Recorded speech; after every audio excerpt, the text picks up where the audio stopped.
Friends, आज हम लोग बात करेंगे एग्जिस्टेंशियलिज्म के बारे में। एग्जिस्टेंशियलिज्म और क्या आपको पता है कि ये एग्जिस्टेंशियल फिलॉसफी क्या है, कौन इसके प्रोपाउंडर हैं, किन्होंने प्रोमलगेट किया इस आइडिया को। हम लोग इसको थोड़ा समझेंगे। तो एक थिंकर हुए फ्रांस में, उनका नाम था जीन पॉल सार्त्रे। 1962 में उनको नोबेल प्राइज लिटरेचर में मिला, but he rejected the award. So we will go through one of his quotes, one of his concepts, जिसमें वो कहते हैं कि existence precedes essence। Existence precedes essence। अब इसका मतलब क्या हुआ? उनके कहने का मतलब है कि पहले क्या होता था कि पहले लोग बोलते थे कि ये आदमी इस दुनिया में आया है तो ये पर्पस के साथ आया, हाँ, इस गोल के साथ आया है इस दुनिया में, इसका ये गोल है। और फिर वो जब जन्म लेता है तो वो फिर आगे बढ़ता है। तो और सार्त्रे क्या कहते हैं? Existence precedes essence. ये ह्यूमन बीइंग्स के लिए इन्होंने कहा है, एग्जिस्टेंस प्रीसीड्स इसेंस। और ऐसा क्यों? कभी आपने सोचा? कभी आपने सोचने की कोशिश की? नहीं ना। देखिए, मैं बताता हूँ आपको। जैसे एक हैमर है, हैमर का काम क्या होता है? ठोकना से। और लॉक का काम क्या होता है? लॉक और की का क्या फंक्शन होता है पता है? बंद करना। उस तरह एक चाकू है, नाइफ है, तो नाइफ का क्या पर्पस है? काटना। अब भले वो सब्जी को काटे या भले उससे आप लोग, जो लोग नॉनवेज हैं वो लोग मटन चिकन जो भी अपना खाते हैं, तो वो काम जो करता है चाकू, नाइफ से सब्जी भी काटते हैं नाइफ से। तो नाइफ का पर्पस डिफाइंड है। अगर हम अपने घर के लिए नाइफ ले रहे हैं तो ले रहे हैं सब्जी काटने के लिए। अगर कोई बूचर, अगर कोई कसाई ले रहा है चाकू, तो वो इनोसेंट एनिमल्स को काटने के लिए। तो और इसी तरह आप ऐसे देखो, समोसे तो हम सब खाते हैं। समोसे का क्या है पर्पस? क्या उसका सार क्या है? इसेंस क्या है समोसे का? तो समोसे का बच्चों इसेंस है, समोसे का इसेंस है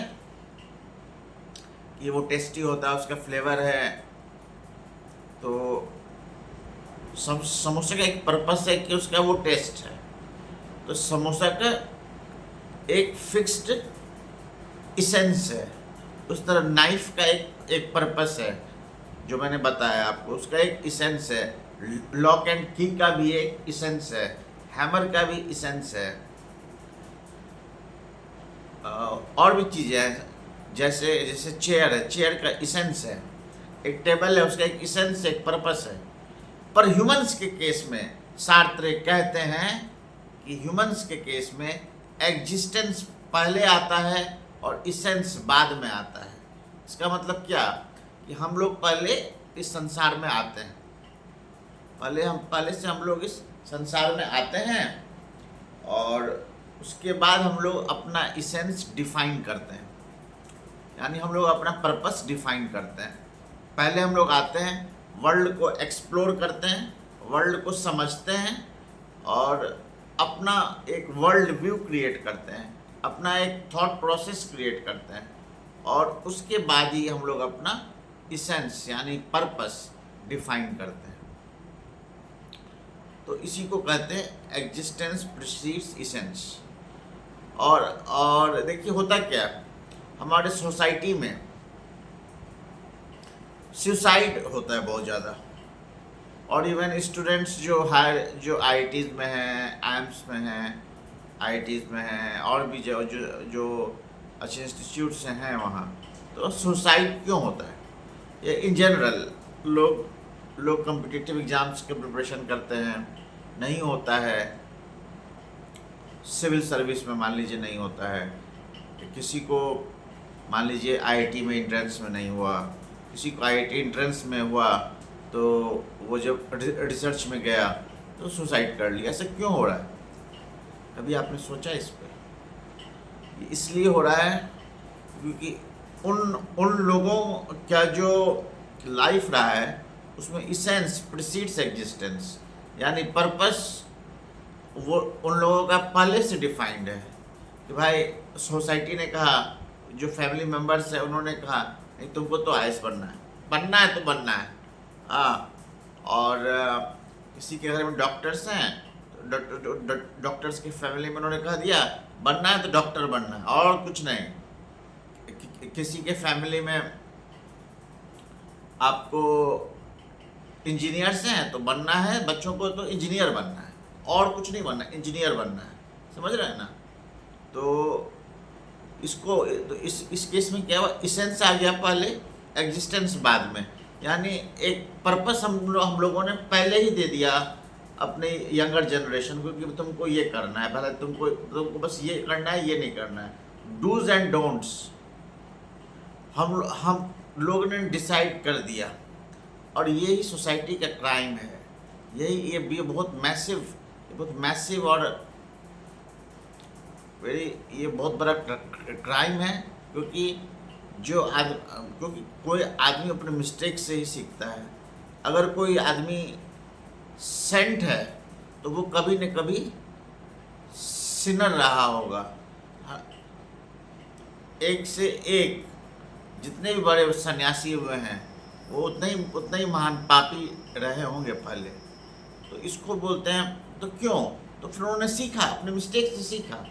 और अभी इंडिया में क्या हो रहा है, इसेंस आ रहा है पहले, एग्जिस्टेंस आ रहा है बाद में। तो अब इसेंस क्या होता है? देखिए, इसेंस मैंने आपको बताया था लॉक की हैमर का।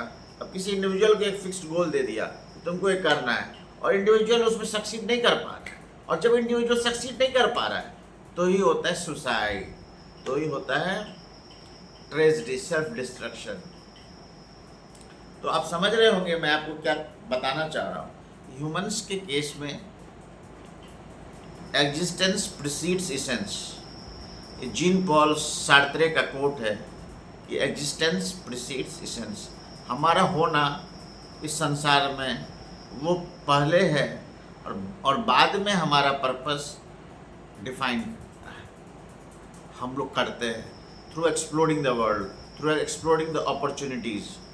So this is one of the crucial component. This is one of the crucial concepts of existentialist philosophy, existentialism. और existentialism के फिर किसी नेक्स्ट टॉपिक के साथ मैं आऊँगा, एक बाइट साइज्ड लेक्चर लेके आऊँगा आप लोग को, शॉर्ट एंड क्रिस्प, ताकि आप लोग को मैं और भी कंसेप्ट्स को समझ सकूँ, तो आपको समझा सकूँ। तो और इसमें इतना ही कहना है एग्जिस्टेंशियलिज्म को लेके। और मैं यही कहूँगा अभी आप लोग भी रात हो रही है, आप लोग भी थोड़ा आराम कर लीजिए और मैं भी थोड़ा आराम कर लेता हूँ। ठीक है? Thank you very much.